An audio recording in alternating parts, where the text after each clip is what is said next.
buku 2 dalam dunia bisnis dan perbankan pada mata kuliah kita Hukum Bisnis dan Perbankan.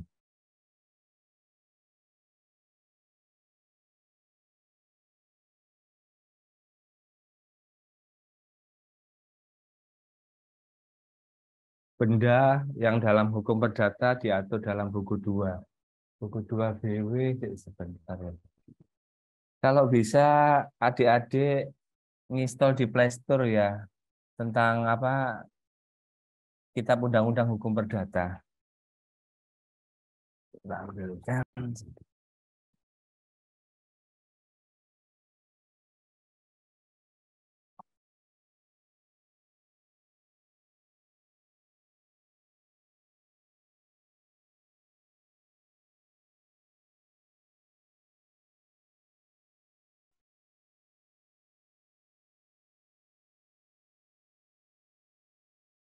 Kalau bukunya seperti ini, Kitab Undang-Undang Hukum Perdata, di dalam BW atau Kitab Undang-Undang Hukum Perdata ini ada 4 bab tentang 4 buku. Yang buku pertama itu berisi orang, buku kedua itu tentang barang atau benda atau zat, buku ketiga tentang perikatan, dan buku keempat itu tentang pembuktian dan kadaluarsa atau lewat waktu.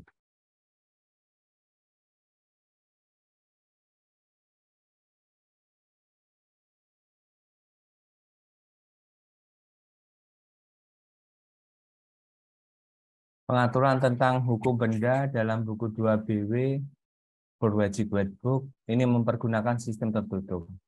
Artinya orang tidak diperbolehkan mengadakan hak-hak kebendaan selain dari yang telah diatur dalam undang-undang ini. Selain itu, hukum benda ini bersifat memaksa, within rights, artinya harus dipatuhi. Tidak boleh disimpangi, termasuk membuat peraturan baru yang menyimpang dari yang telah ditetapkan. Dalam hukum perdata, benda bukanlah segala sesuatu yang berwujud atau dapat diraba oleh panca indera saja, melainkan juga benda yang tidak berwujud, seperti kekayaan seseorang. Istilah benda yang dipakai untuk pengertian kekayaan termasuk di dalamnya tagihan atau piutang, bunga atas deposito, dan lain-lain.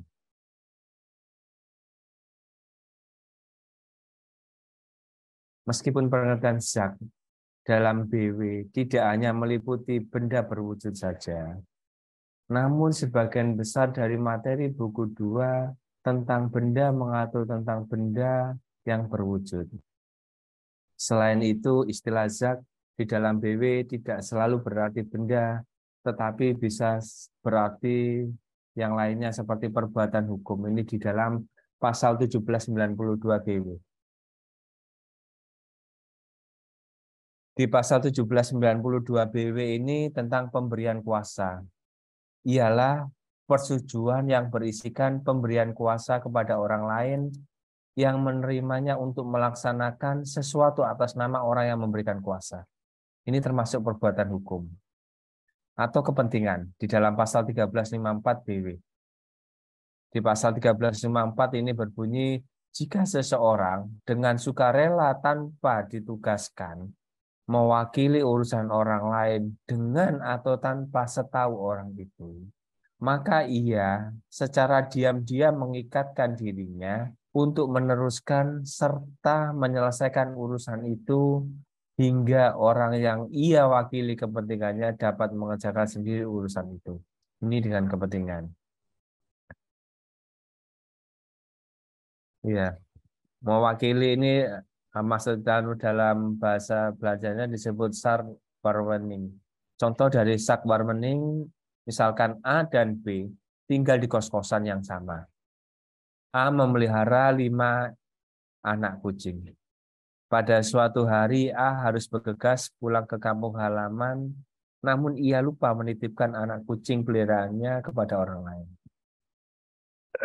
Kebetulan semua anak kucing itu berada di dalam satu kandang yang sama dan terletak di depan kamar A.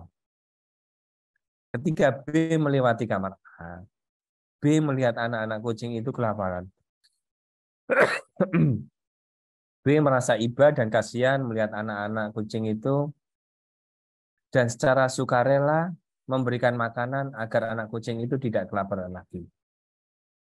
Karena sudah sempat memulai, maka B pun harus memberikan anak-anak kucing itu, anak-anak kucing milik A itu sampai A pulang ke kos-kosannya. Namun apabila karena kelalaiannya makanan yang diberikan B tidak layak, sehingga meracuni anak-anak kucing tersebut, atau lupa memberi minum, sehingga anak kucing itu mati, maka B harus menanggung kerugian tersebut, harus memberi ganti rugi. Tapi apabila anak-anak kucing itu sehat, B tidak berhak mendapatkan upah karena menyelamatkan anak kucing A dari kelaparan. Tapi B boleh meminta makanan yang dia beli dengan bukti-bukti untuk diganti oleh A. Sedangkan kenyataan hukum di dalam pasal 1263 BW ini,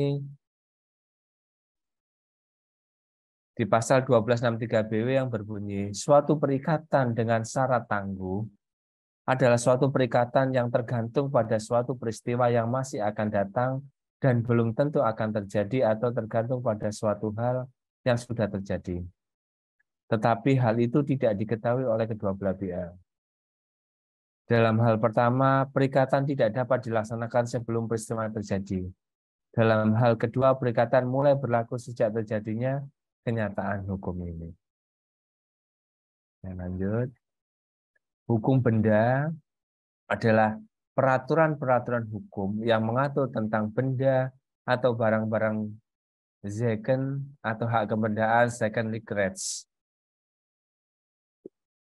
Pengertian benda dalam arti sempit ialah setiap barang yang dapat dilihat atau berwujud. Benda dalam arti luas seperti disebutkan di pasal 509 BW atau KUH Perdata, benda ialah tiap-tiap barang dan hak-hak yang dapat dikuasai dengan hak milik. Dengan kata lain, benda dalam konteks hukum perdata adalah segala sesuatu yang dapat diberikan atau diletakkan suatu hak di atasnya, utamanya yang berupa hak milik. Dengan demikian, yang dapat memiliki sesuatu hak tersebut adalah subjek hukum. Sedangkan sesuatu yang dibebani hak itu adalah objek hukum. Hukum benda juga diatur di dalam Undang-Undang Pokok Agraria Nomor 5 Tahun 1960. Diatur hak-hak kebendaan yang berkaitan dengan bumi, air, dan kekayaan yang terkandung di dalamnya. Undang-Undang Merek Nomor 21 Tahun 1961 mengatur tentang hak atas penggunaan merek perusahaan dan merek perniagaan. Undang-Undang Hak Cipta Nomor 6 Tahun 1982 ini mengatur hak cipta sebagai benda tak berwujud yang dapat dijadikan objek hak milik.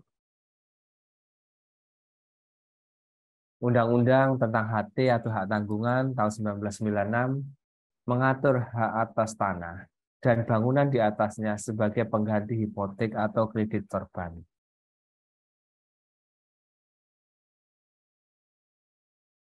Macam-macam benda, benda berwujud dan benda tidak berwujud. Benda bergerak dan benda tidak bergerak. Benda dipakai habis dan benda tidak dipakai habis. Benda sudah ada dan benda yang akan ada. Benda dalam perdagangan dan benda luar perdagangan. Benda dapat dibagi dan benda yang tidak dapat dibagi. Benda yang terdaftar dan benda yang tidak terdaftar. Benda berwujud dan benda tidak berwujud. Jika benda berwujud itu benda bergerak, maka pemindah tanganannya harus secara nyata. Dari tangan ke tangan. Benda berwujud bergerak itu contohnya apa sih adik-adik? Kayak motor, mobil, komputer itu kan benda bergerak namanya. Benda berwujud itu benda tidak bergerak. Pemindah tanganannya harus dengan balik nama. Contohnya apa? Rumah, tanah, ya, ruko, dan lain-lain. Penyerahan benda tidak berwujud dalam bentuk sebagai piutang dilakukan dengan piutang atas nama atau opnam dengan cara cesi piutang atas tunjuk antuner. Penyerahan surat dokumen yang bersangkutan dari tangan ke tangan piutang atas pengganti unorder. Dengan cara endorsement serta penyerahan dokumen yang bersangkutan dari tangan ke tangan. Ini di pasal 163 BW. Kemudian ada benda bergerak dan benda tidak bergerak. Benda bergerak adalah benda yang menurut sifatnya dapat dipindahkan. Di pasal 509 BW, benda bergerak karena ketentuan undang-undang adalah hak-hak yang melekat pada benda bergerak. Di pasal 511 BW. Misalnya, hak memungut hasil atas benda bergerak, hak memakai atas benda bergerak, saham-saham perusahaan, dan lain-lain. Benda tidak bergerak adalah benda yang menurut sifatnya tidak dapat dipindahkan, seperti tanah dan segala bangunan yang berdiri melekat di atasnya. Benda tidak bergerak karena tujuannya adalah benda yang dilekatkan pada benda tidak bergerak sebagai benda pokoknya untuk tujuan tertentu, seperti mesin-mesin besar yang dipasang pada pabrik. Tujuannya adalah untuk dipakai secara tetap dan tidak untuk dipindah-pindahkan. Ini di pasal 507 BW. Benda tidak bergerak karena undang-undang adalah hak-hak yang melekat pada benda tidak bergerak tersebut seperti hipotek, kredit verban, hak pakai atas benda tidak bergerak, hak memungut hasil atas benda tidak bergerak di pasal 508 BW. Benda bergerak, ya, orang yang menguasai benda tersebut dianggap sebagai pemiliknya. Ini di pasal 1977. Jadi misalkan motor itu ya, motor. Walaupun bukan atas misalkan Mas Abdul Khalil punya motor. Motor itu atas nama orang lain, tapi jenengan yang menguasai benda itu. BPKB jenengan pegang, motor jenengan pegang, maka jenenganlah pemiliknya. Walaupun BPKB atau STNK itu bukan atas nama jenengan. Asas ini tidak berlaku untuk benda yang tidak bergerak. Kalau rumah misalkan, rumah itu atas nama misalkan Pak Ahmad, jenengan bawa misalkan. Sampai kapanpun itu bukan punya jenengan, selama belum dibalik nama. Itu kalau untuk benda tidak bergerak. Penyerahan atau levering, yaitu terhadap benda bergerak harus dilakukan secara nyata. Sedangkan pada benda tidak bergerak dilakukan dengan balik nama. Kadaluwarsa atau verjaring, benda bergerak tidak dikenal kadaluwarsa. Pada benda tidak bergerak terdapat kadaluwarsa. Dalam hal ada alas haknya, daluwarsonya 20 tahun. Dalam hal tidak ada alas haknya, daluwarsonya 30 tahun. Pembebanan atau bearing untuk benda bergerak dengan gade, sedangkan untuk benda tidak bergerak dengan hipotek. Pensitaan atau beslah, penyitaan untuk menuntut kembalinya barang hanya dapat dilakukan terhadap barang-barang bergerak. Penyitaan untuk melaksanakan putusan pengadilan, eksekutor beslah, harus dilakukan terlebih dahulu terhadap barang-barang bergerak. Dan apabila masih belum mencukupi untuk pelunasan hutang tergugat, baru dilakukan eksekutor terhadap benda atau barang tidak bergerak. Jadi di saat kita melakukan penyitaan, yang didahulukan adalah benda bergerak. Nah, jika utang itu tidak mencukupi, maka benda yang tidak bergerak yang kemudian dilakukan sita. Benda dipakai habis dan benda tidak dipakai habis. Perbedaan ini penting artinya dalam hal pembatalan perjanjian.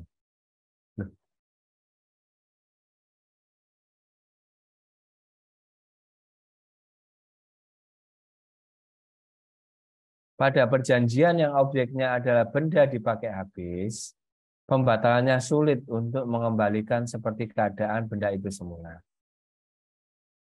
Oleh karena itu harus diganti dengan benda lain yang sama atau sejenis serta senilai. Pada perjanjian yang objeknya adalah benda yang tidak dipakai habis, tidaklah terlalu sulit. Bila perjanjian dibatalkan, karena bendanya masih tetap ada dan dapat diserahkan kembali.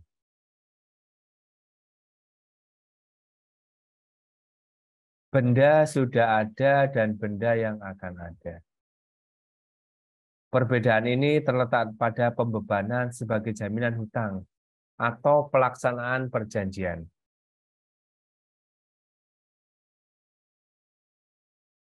Benda sudah ada dapat dijadikan jaminan hutang dan pelaksanaan perjanjiannya dengan cara menyerahkan benda tersebut. Benda akan ada tidak dapat dijadikan jaminan hutang. Bahkan perjanjian yang objeknya benda akan ada bisa terancam batal bila pemenuhannya itu tidak memenuhi atau tidak mungkin dapat dilaksanakan. Di pasal 1320 butir 3 BW. Ya kan, yang kita bahas kemarin ya, di butir 3 berarti tidak adanya objek berarti kan batal demi hukum ya, yang kita bahas pertemuan kemarin itu di pasal 1320. Benda dalam perdagangan dan benda di luar perdagangan. Perbedaan ini terletak pada pemindah tanganan benda tersebut, karena jual beli atau karena warisan. Benda dalam perdagangan dapat diperjualbelikan dengan bebas atau diwariskan kepada ahli waris.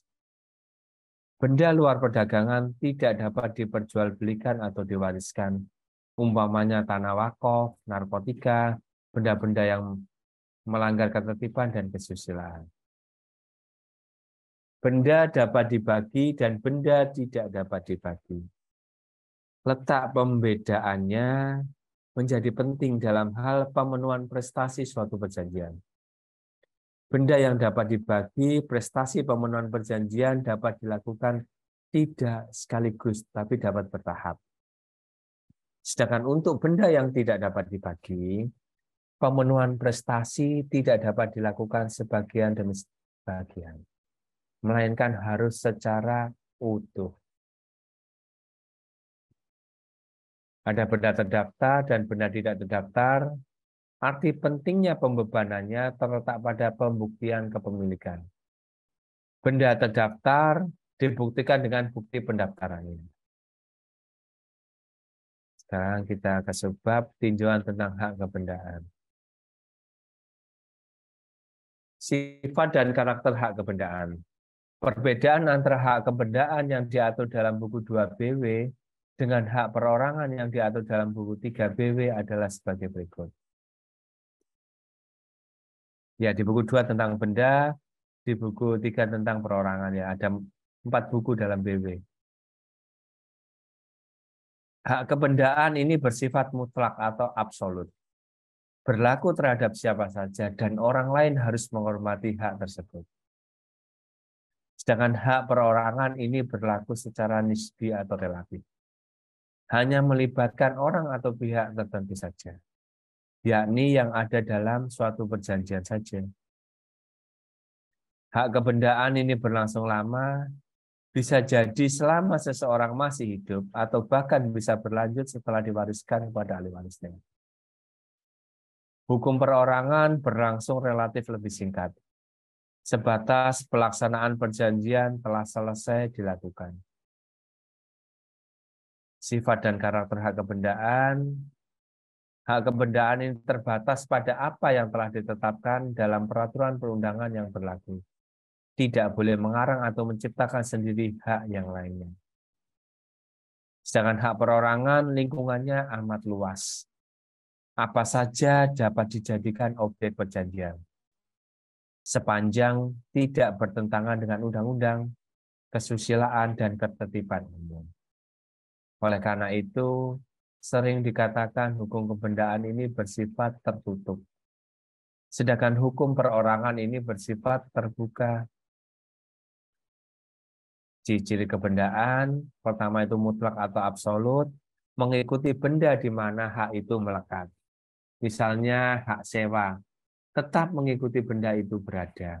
Siapapun yang memiliki hak di atasnya, hak yang ada terlebih dahulu yang lebih tua, kedudukannya lebih tinggi. Memiliki sifat diutamakan, dapat dilakukan gugatan terhadap siapapun yang mengganggu hak yang bersangkutan.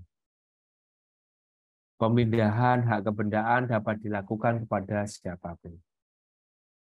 Penggolongan hak kebendaan, satu, hak kebendaan yang memberi kenikmatan.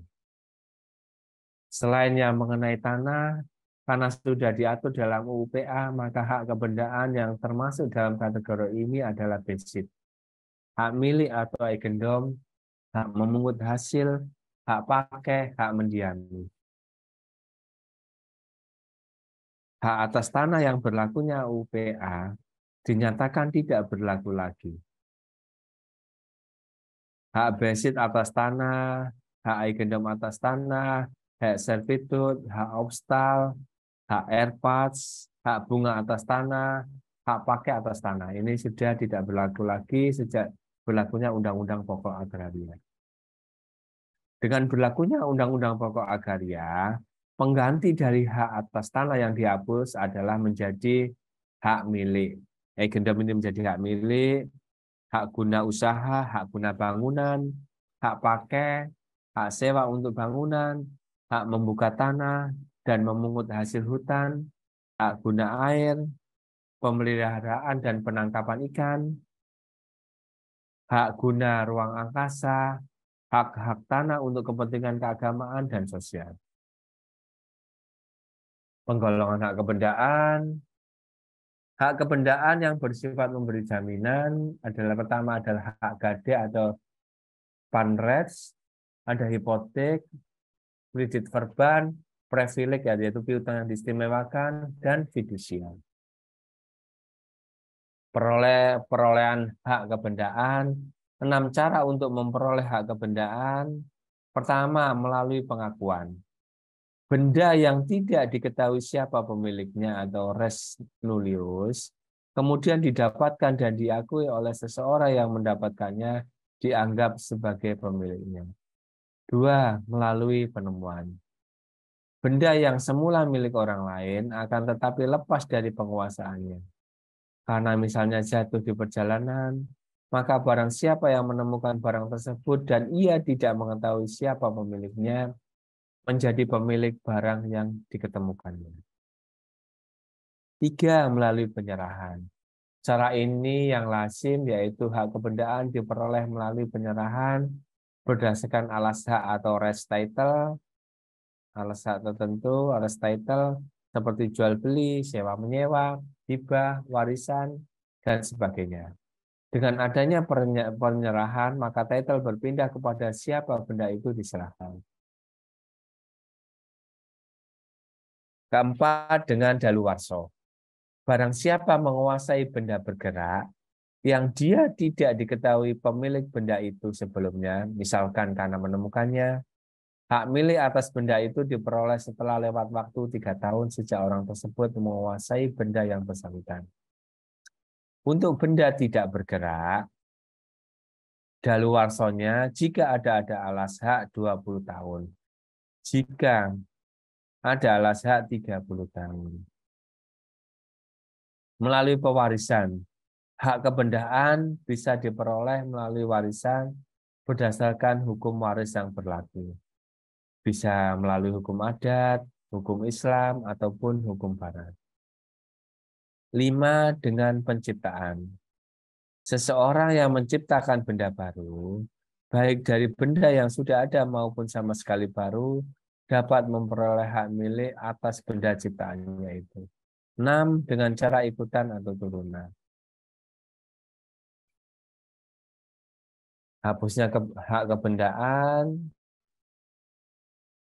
Satu, bendanya lenyap atau musnah. Karena musnahnya suatu benda, maka hak atas benda tersebut ikut lenyap. Dua, dipindah tangankan. Hak milik, hak memungut hasil, atau hak pakai menjadi hapus bila benda yang bersangkutan dipindah tangankan kepada orang lain. Tiga, pelepasan hak. Empat, kadaluwarsa. Daluwarsa untuk barang tidak bergerak pada umumnya adalah 30 tahun karena ada alas hak. Sedangkan untuk benda bergerak 3 tahun. Pencabutan hak. Penguasaan publik dapat mencabut hak kepemilikan seseorang atas benda tertentu. Dengan memenuhi syarat, harus didasarkan suatu undang-undang dilakukan dan untuk kepentingan umum dengan ganti rugi yang layak. Basic.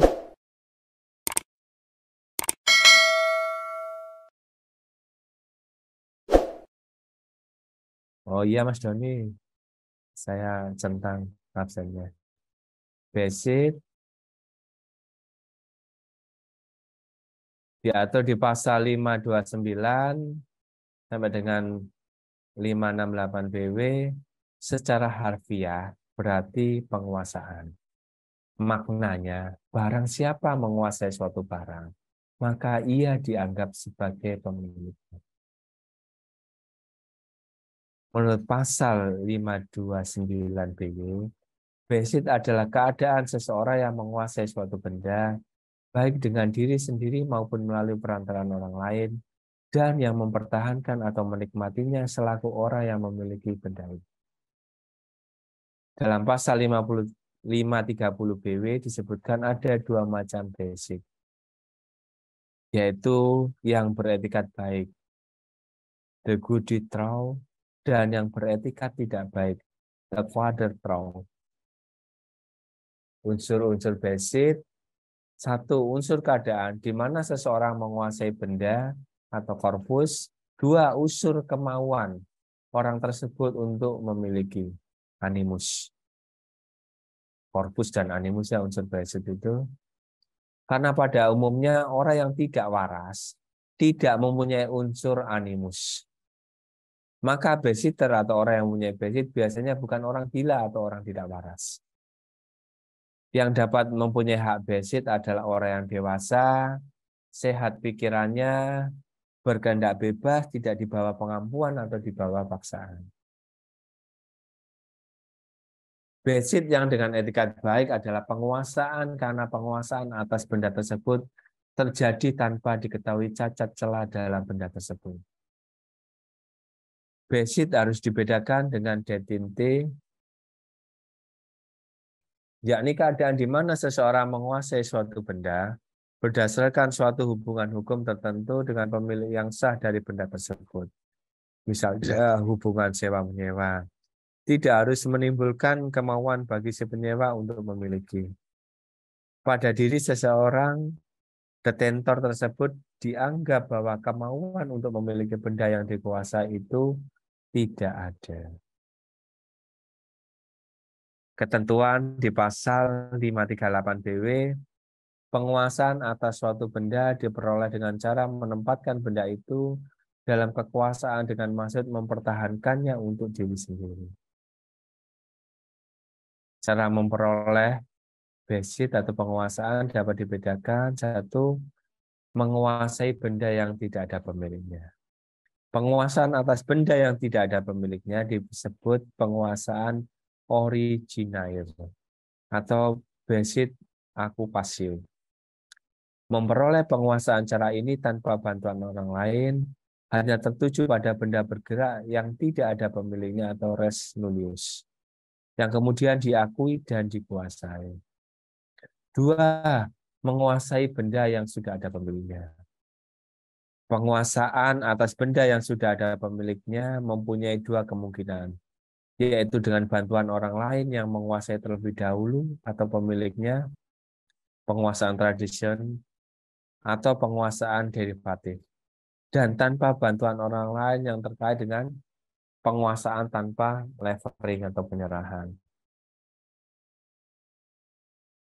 Contoh bantuan orang lain yang menguasai lebih dahulu, misalnya penguasaan atas hak gade, hak pakai, hak sewa, hak memungut hasil, dan lain sebagainya. Tanpa bantuan orang lain yang terkait, X memperoleh penguasaan tanpa bantuan orang yang menguasai lebih dahulu pemiliknya, misalkan dengan menguasai benda temuan di jalan, benda orang lain yang hilang. Berdasarkan ketentuan pasal 19.7 ayat 1 BW, penguasaan berlaku atas alas hak yang sempurna. Dengan demikian, orang yang menguasai benda itu sama dengan pemiliknya.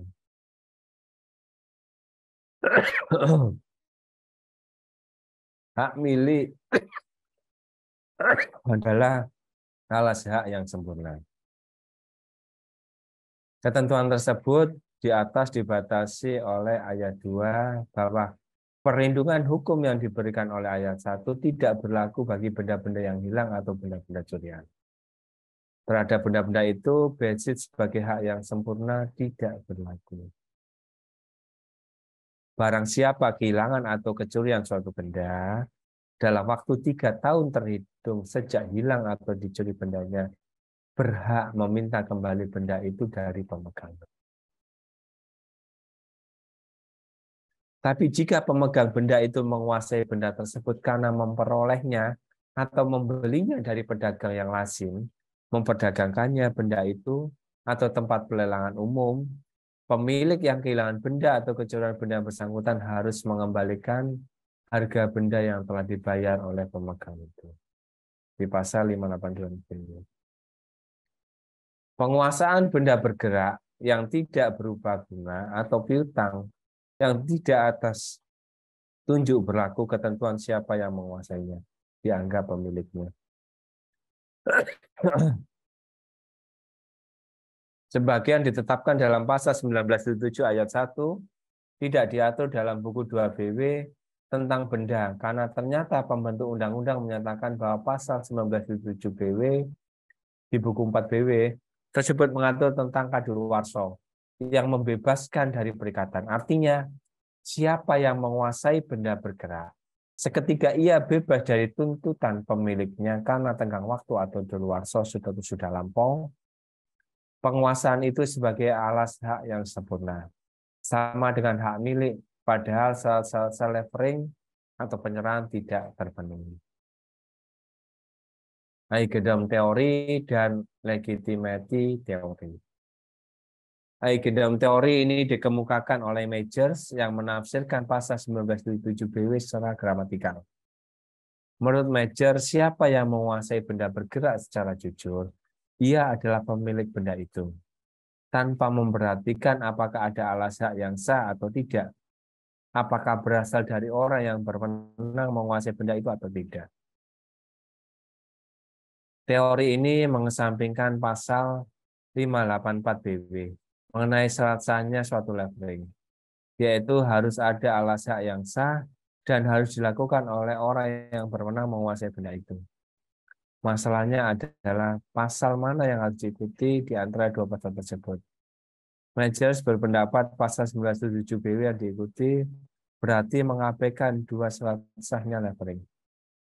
Oleh karena itu, pada masa sekarang, teori Majors ini sudah ditinggalkan orang.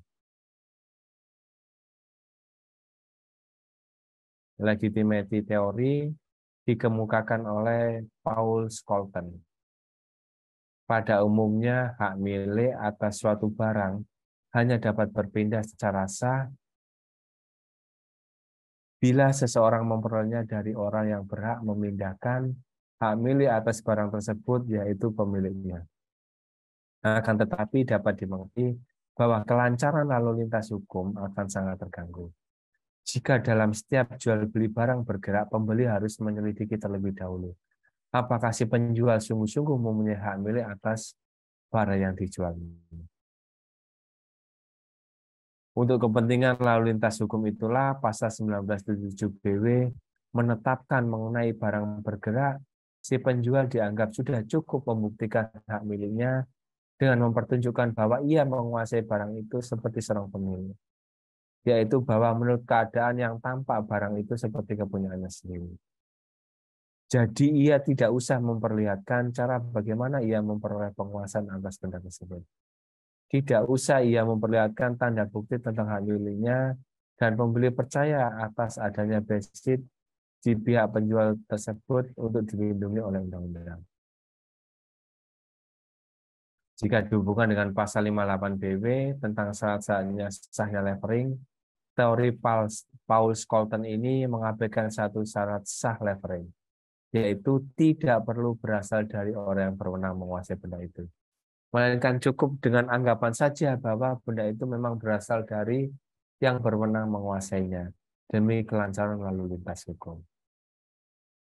Tujuan teori ini untuk melindungi pihak ketiga yang jujur, tetapi agar tidak terlalu luas penafsirannya, maka dikatakan bahwa perlindungan hukum dimaksud dalam pasal 19.7 BW hanya berlaku terhadap perbuatan-perbuatan dalam perdagangan. Jadi, seseorang yang bagaimanapun jujurnya menerima suatu benda sebagai hadiah tidak dilindungi oleh hukum. Karena bisa saja benda itu berasal dari benda curian. Sedangkan kasus pemberian hadiah tidak termasuk sebagai perbuatan perdagangan. Pembatasan yang diajarkan oleh Paul Scholten ini disebut res provisioning atau penghalusan hukum. Hak milik atau hak eigendom, pengertian hak milik disebut dalam pasal 570 BW bahwa hak milik adalah hak untuk menikmati sepenuhnya kegunaan suatu benda untuk berbuat sebebas-bebasnya terhadap benda itu asal tidak bertentangan dengan undang-undang atau peraturan umum yang ditetapkan oleh sesuatu kekuasaan yang berwenang yang menetapkannya dan tidak menimbulkan gangguan terhadap hak-hak orang lain. Dengan tidak mengurangi kemungkinan pencabutan hak itu demi kepentingan umum berdasarkan ketentuan perundang-undangan dengan membayar ganti rugi. Simpulannya, hak eigendom adalah hak yang paling sempurna atas suatu benda. Dahulu hak eigendom dipandang benar-benar mutlak, dalam arti tidak terbatas. Namun pada masa akhir-akhir ini muncul pengertian tentang hak kemasyarakatan atau social function. Dari hal tersebut, hal tersebut tercermin dalam Undang-Undang Pokok Agraria kita yang menonjolkan asas kemasyarakatan. Dengan menyatakan semua hak atas tanah mempunyai fungsi sosial. Berarti semua hak atas tanah mempunyai fungsi sosial. Hal ini berarti bahwa kita sudah tidak dapat berbuat sewenang-wenang dengan hak milik kita sendiri. Bahkan pada masa kini, suatu perbuatan yang pada hakikatnya berupa suatu pelaksanaan hak milik dapat dipandang sebagai bertentangan dengan hukum. Jika perbuatan itu dilakukan dengan tidak menyangkut kepentingan yang patut, atau dengan maksud semata-mata mengganggu kepentingan orang-orang lain, atau misbruik van rechts. Ciri-ciri hak milik ini merupakan hak induk terhadap hak kebebasan lain, ditinjau dari segi kualitasnya merupakan hak yang paling lengkap, bersifat tetap artinya tidak akan lenyap terhadap hak kebenaran lain. Hak kebenaran lain dapat lenyap jika menghadapi hak milik. Mengandung inti dari hak kebenaran lain, sedangkan hak kebenaran lain hanya merupakan bagian saja dari hak milik. Cara memperoleh hak milik, satu dengan melalui pengambilan, dua melalui penarikan oleh benda lain, satu cepat ya, tiga melalui daluarsa atau terjaring, melalui pewarisan, melalui penyerahan atau levering atau overdraft. Perkataan levering mempunyai dua arti, yaitu berupa penyerahan kekuasaan belaka atas suatu benda. Atau kedua, perbuatan hukum yang bertujuan memindahkan hak milik kepada orang lain.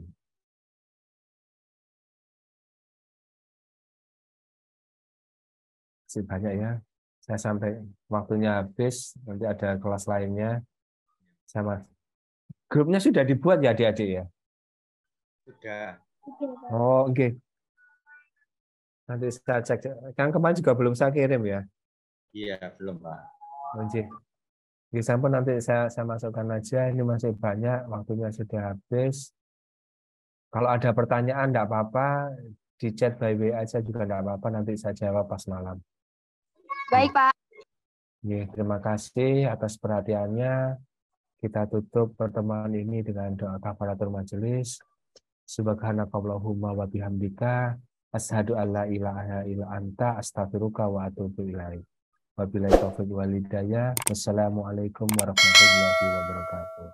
Waalaikumsalam. Waalaikumsalam. Waalaikumsalam warahmatullahi wabarakatuh.